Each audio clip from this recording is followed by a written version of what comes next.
Assalamualaikum warahmatullahi wabarakatuh. Kembali lagi dengan saya, Rudi Pradisetya Sudirja. Kali ini kita akan membahas salah satu mata kuliah wajib yang harus ditempuh oleh calon sarjana hukum, yaitu mata kuliah Hukum Acara Perdata. Biasanya mata kuliah ini ditempatkan di semester 3 atau semester 4 dan merupakan mata kuliah lanjutan dari mata kuliah sebelumnya, yaitu Hukum Perdata Material. Teman-teman di dalam materi Hukum Perdata Material pasti sudah belajar bahwa hukum perdata itu masuk kelompok hukum privat. Artinya, hukum yang mengatur hubungan antar individu dengan individu lainnya. Oleh karenanya, pelaksanaan hukum perdata material itu bisa langsung dilakukan oleh para pihak tanpa melibatkan pejabat yang berwenang. Seperti dalam kehidupan sehari-hari, kita membeli makanan, membeli pakaian, membeli kendaraan, menyewa kosan. Sebenarnya kita sedang melaksanakan hukum perdata material.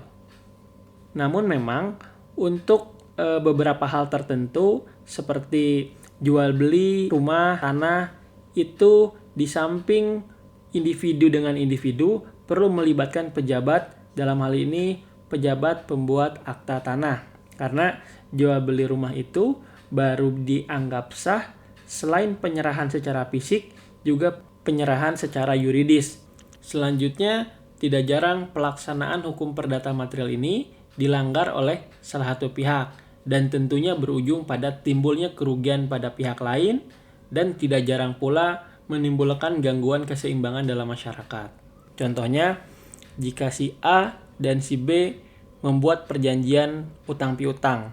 Di dalamnya disepakati bahwa si A akan membayar utangnya kepada si B pada tanggal 1 Januari tahun 2020. Faktanya, setelah jatuh tempo, si A tidak kunjung mengembalikan uang yang dia pinjam kepada si B. Lantas muncul pertanyaan, bagaimana cara agar si B memperoleh kembali haknya, yaitu sejumlah uang yang ia pinjamkan kepada si A.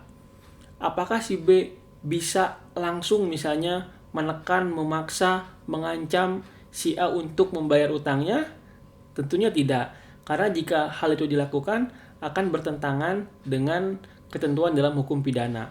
Dan itu pun merupakan suatu tindakan yang tidak diperkenankan karena dianggap sebagai tindakan main hakim sendiri atau engineering. Oleh karenanya, mereka yang merasa haknya dilanggar harus menempuh jalur hukum dengan cara mengajukan gugatan ke pengadilan negeri. Nah, disinilah hukum acara perdata hadir itu untuk memberikan suatu pedoman tentang tata cara, mekanisme, bagaimana proses pemeriksaan perkara di pengadilan negeri ini. Dimulai sejak pengajuan gugatan, kemudian nanti jawab-menjawab, pembuktian, kesimpulan, putusan hakim, upaya hukum, bahkan sampai pelaksanaan terhadap putusan hakim yang telah memperoleh kekuatan hukum tetap. Jadi hukum acara perdata mengatur itu semua. Dan itulah materi-materi yang nanti akan kita pelajari selama 1 semester ini. Hal lain yang harus teman-teman ketahui, bahwa dalam hukum acara perdata itu ada pihak-pihak yang terlibat. Yang pertama ada majelis hakim, kemudian ada panitera, ada pihak penggugat, dan pihak tergugat. Pihak yang merasa haknya dilanggar itu biasa disebut sebagai penggugat. Sedangkan orang yang dirasa melanggar hak orang lain itu disebut sebagai tergugat. Kenapa digunakan kata merasa dan dirasa? Karena dalam hukum kita kenal asas presumption of innocence atau praduga tidak bersalah. Begitupun berlaku dalam hukum acara perdata, selama belum ada putusan pengadilan yang menyatakan seseorang itu melanggar perjanjian atau dinyatakan melanggar hukum, maka kita harus memberikan prasangka bahwa orang itu belum tentu bersalah. Terkait dengan definisi hukum acara perdata, kita bisa mengambil pendapat-pendapat para ahli, misalnya Pak Wirjono Projodikoro. Beliau mendefinisikan hukum acara perdata sebagai rangkaian peraturan-peraturan yang memuat bagaimana cara orang harus bertindak terhadap pihak lain di muka pengadilan dan cara bagaimana pengadilan harus bertindak untuk melaksanakan berjalannya peraturan-peraturan hukum perdata.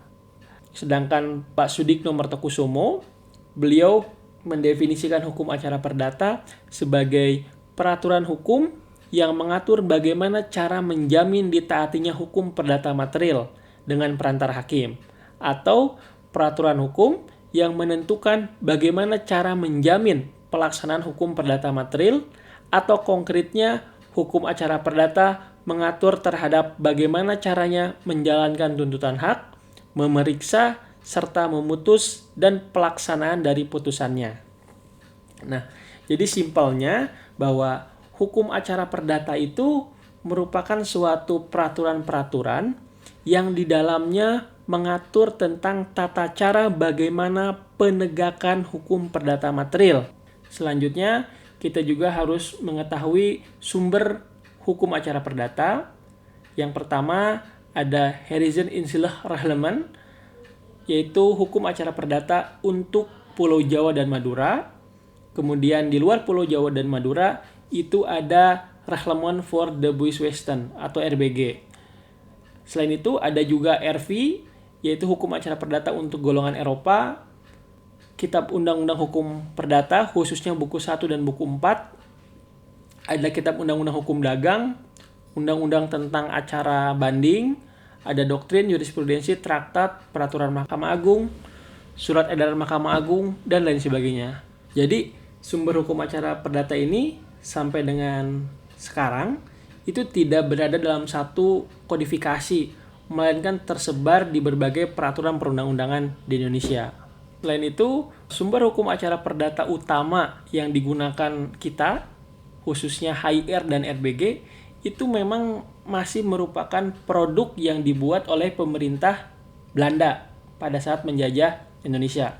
Misalnya HIR yang biasa diterjemahkan sebagai Reglement Indonesia yang diperbaharui, yaitu hukum acara dalam persidangan perkara perdata maupun pidana yang berlaku di Pulau Jawa dan Madura.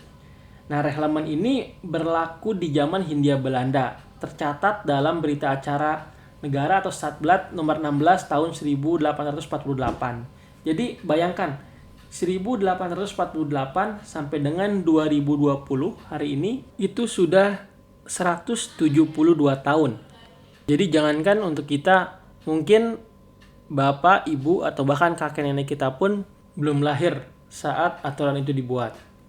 Begitupun dengan RBG, yaitu yang sering diterjemahkan sebagai Reglement Hukum Daerah Seberang, yaitu hukum acara yang berlaku di persidangan perkara perdata maupun pidana di pengadilan di luar Jawa dan Madura.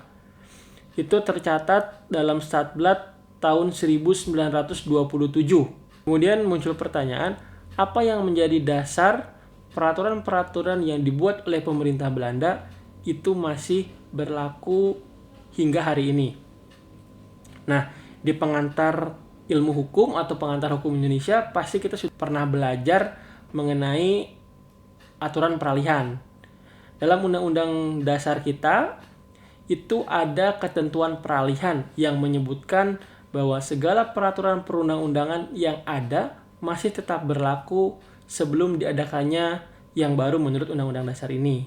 Artinya, ketentuan hukum yang dibuat oleh pemerintah kolonial, pemerintah Belanda, itu masih tetap berlaku di Indonesia sepanjang belum ada pembaharuannya. Tujuannya apa? Tujuannya tiada lain untuk mencegah terjadinya kekosongan hukum atau reh vakum.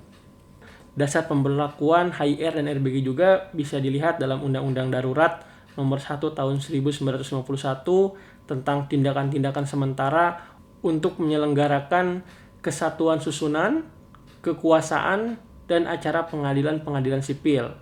Mahkamah Agung juga sudah pernah mengeluarkan surat edaran Mahkamah Agung nomor 19 tahun 1964. Nah, kemudian muncul pertanyaan, apakah HIR dan RBG ini masih berlaku dalam proses peradilan pidana? Tentunya jawabannya tidak, karena untuk hukum acara pidana sudah pernah ada pembaharuan, yaitu melalui Undang-Undang Nomor 8 Tahun 1981 tentang Kitab Undang-Undang Hukum Acara Pidana yang mencabut ketentuan dalam HIR dan RBG. Kemudian terkait dengan sifat dari hukum acara perdata, dalam materi pengantar ilmu hukum kita pernah belajar bahwa sifat hukum itu terbagi menjadi dua. Ada yang bersifat unvollen recht dan ada yang bersifat doing recht. Unvollen recht itu bersifat mengatur, sementara doing recht itu bersifat memaksa. Hukum privat itu lebih bersifat mengatur, sedangkan hukum publik bersifat memaksa. Misalnya, hukum perdata material, bahwa dalam hukum perdata material kita kenal asas kebebasan berkontrak. Artinya, setiap orang dapat menyelenggarakan perjanjian dengan siapapun, dalam bentuk apapun, dengan objek apapun, selama itu memenuhi syarat sah perjanjian. Berbeda dengan hukum acara perdata. Hukum acara perdata merupakan seperangkat hukum yang bersifat memaksa. Kenapa hukum acara perdata harus memaksa? Karena hukum acara perdata itu berkaitan dengan penegakan terhadap hukum perdata material yang dilanggar. Karena apabila tidak memaksa, maka hukum perdata material itu tidak bisa ditegakkan. Untuk itu, hukum acara perdata yang baik adalah hukum acara perdata yang mampu menjamin keberlangsungan proses pengadilan secara cepat, tepat, lancar, biaya murah, serta putusannya dapat dilaksanakan. Itulah mengapa hukum acara perdata harus bersifat memaksa. Karena tanpa paksaan kepada pihak yang kalah, maka putusan hakim itu akan menjadi sia-sia. Oleh karenanya, nanti di perkuliahan kita akan kita bahas mengenai bagaimana tata cara pelaksanaan putusan hakim, termasuk eksekusi secara paksa terhadap harta benda milik pihak yang dikalahkan oleh pengadilan. Mungkin itu yang bisa saya sampaikan sebagai pengantar di perkuliahan pertama kali ini. Mohon maaf bila ada kekurangan. Wabillahi taufiq wal hidayah. Wassalamualaikum warahmatullahi wabarakatuh.